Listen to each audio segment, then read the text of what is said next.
মই Gyandeep simple and informative লাইভলৈ আপোনালোকক পুনৰবাৰ স্বাগতম জনাইছোঁ।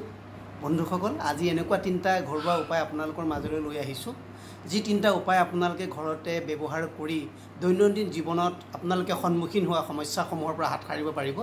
আৰু ভিডিঅ'টো মোৰ ঘৰুৱা তিনিটা উপায় যদি আপোনালোকৰ ভাল লাগে, like, comment, share and subscribe কৰিব। আৰু আপোনালোকে যদি এনেকুৱা ঘৰুৱা উপায় পৰৱৰ্তী পৰ্যায়ত যদি আকৌ বিচাৰে, মই দিবলৈ চেষ্টা কৰিম। বলকচোন আপোনালোকে ভিডিঅ'টো শেষলৈকে স্কিপ নকৰাকৈ চাই থাকক। টিপছ নাম্বাৰ 1ৰ বাবে এটুকুৰা নেমুৰ প্ৰয়োজন হয় আৰু অলপ লঙৰ প্ৰয়োজন হয়। মই মোৰ হাতত নেমু আৰু লং দুইটাই আছে, আপোনালোকে চাই থাকক। মহৰ প্ৰকোপ যথেষ্ট পৰিমাণে বৃদ্ধি হৈছে আৰু বিশেষকৈ আপোনালোকে এনি টাইম আঁঠুৱাখনো তৰি থাকিব নোৱাৰে। আমি বিশেষকৈ ৰাতি যেতিয়া শুওঁ, বহুতে আমি অল আউট কিলাৰ এইবোৰ ইউজ কৰোঁ, এইবোৰৰ পৰা যথেষ্ট আমাৰ অপকাৰ হয়। তাৰ সলনি ঘৰতে থকা এটা সহজ উপায়, আপোনালোকে এটুকুৰা নেমু কাটি ল'লে, নেমু টুকুৰাত আপোনালোকে চাৰিওফালে, এয়া আপোনালোকে চাই থাকক, নেমু টুকুৰাত আপোনালোকে চাৰিওফালে লংখিনি গুজি দিয়ক। এনেকৈ লংখিনি আপোনালোকে গুজি দিয়ক। এনেকৈ লঙৰ পৰিমাণ যিমান বেছি হ'ব নেমু টুকুৰাত সিমানেই ভাল। চাওক আপোনালোকে।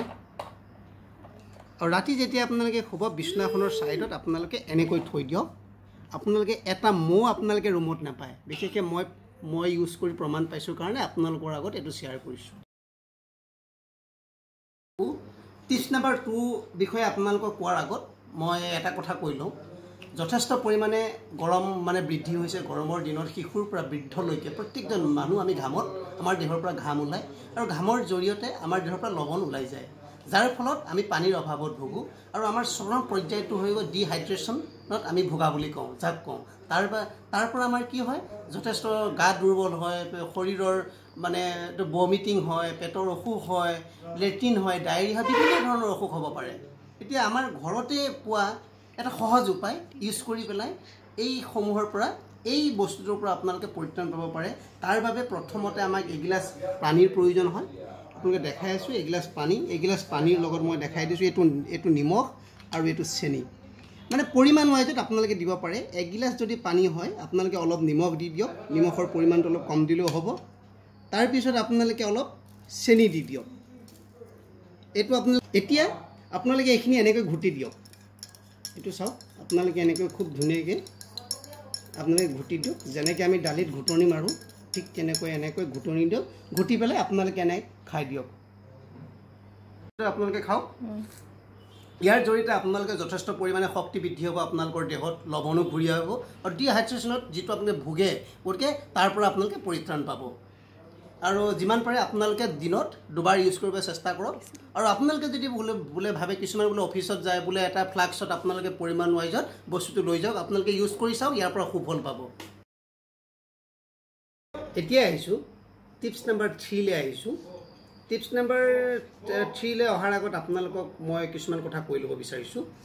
আমাৰ এটা সকলোৰে কমন প্ৰব্লেম আছে, জ্বৰ, কাহ, চৰ্দি। এইটো কোনো ছিজন বুলিবলৈ কথা নাই। আমি জ্বৰ, কাহ, চৰ্দি হ'লে আমি ফাৰ্মেচিলৈ যাওঁ, ফটককৈ আমি এজিথ্ৰ'মেচিন খাওঁ বা লেভোচিট্ৰাজিন, মণ্টেকুলাছ খাওঁ, যিবোৰ এলোপেথিক মেডিচিনে আমাৰ খোৱাৰ লগে লগে আমাৰ ইমিউনিটি ছিষ্টেমটো দুৰ্বল কৰি পেলায়। আৰু সেইবোৰ নাখাই পেলাই, বিশেষকৈ সেইবোৰ নাখাই পেলাই আমি আমাৰ ঘৰতে থকা কেইটামান বস্তু সংমিশ্ৰণ কৰি আমি এটা প্ৰাকৃতিক বস্তু তৈয়াৰ কৰি খালে ইয়াৰ পৰা সুফল পোৱা যায়। এতিয়া এই টিপছ নাম্বাৰ 3ৰ বাবে আমাক 3টা বস্তুৰ প্ৰয়োজন হয়। মই এতিয়া আপোনালোকে দেখাইছোঁ, অলপ মৌ মই গোটাই লৈছোঁ, আৰু এইটো চাওক, অলপ আদা আৰু অলপ হালধি। এতিয়া প্ৰথম কথা মই আপোনালোকে দেখাই আছোঁ, টিপছ নাম্বাৰ 3 আপোনালোকে চাওক। 1 চামুচ আপোনালোকে মৌ লওক। আপোনালোকে চাওক, মৌখিনি মই ইয়াত ঢালি দিছোঁ প্ৰথম। তাৰপিছত আপোনালোকে দেখিছে অলপ মই ইয়াত হালধি দি দিছোঁ, অলপ পৰিমাণ ৱাইজত আপোনালোকে দিব পাৰিব। আৰু মই আদা টুকুৰা, এইটো আপোনাৰ 4 টোপাল বা এনেকৈ চেপি পেলাই 4 টোপাল বা 5 টোপাল আপোনালোকে সংমিশ্ৰণ কৰি লওক। লৈ পেলাই আপোনালোকে এইটো খুব ধুনীয়াকৈ এনেকৈ ঘুটি লওক, সংমিশ্ৰণ কৰি লওক। এয়া চাওক, মই খুব ধুনীয়াকৈ ঘুটি লৈছোঁ। ঘুটি লৈ পেলাই এইখিনি মই 1 চামুচ কৰি ইয়াত দিছোঁ, আপোনালোকে চাই আছে। মই খাই দেখাই দিছোঁ এইটো ইয়াৰ কোনো সাইড এফেক্ট নাই